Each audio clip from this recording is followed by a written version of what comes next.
সালা মারলো মারলো, অর্ধেকটা মেরে রেখে এলো। কেন পুরোটা মেরে রেখে আসতে পারলি না? ওখানে আর 1 মিনিট দাঁড়ালে আমরা পুরো খালাস হয়ে যেতাম স্যার। কতগুলো ছেলে আমাদের আর খুঁজে পাওয়া যেত না।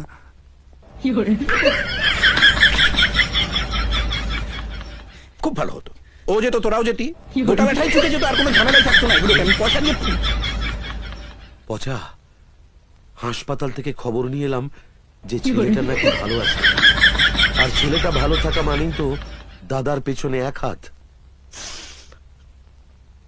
তাতে তোর খুব আনন্দ হচ্ছে না? পচা কোথায় রে? এই পচা পচা, স্টুডেন্টসরা এরপর যদি আমার পেছনে আদা জল খেয়ে পড়ে যায়, টেনশন বেড়ে যাবে। ডাক্তার কতবার করে বলেছে সুগার কমা, সুগার কমা। সবাই মিলে এত টেনশন নিলে সুগার কমে? এই যে শোনো, ওসব বাসন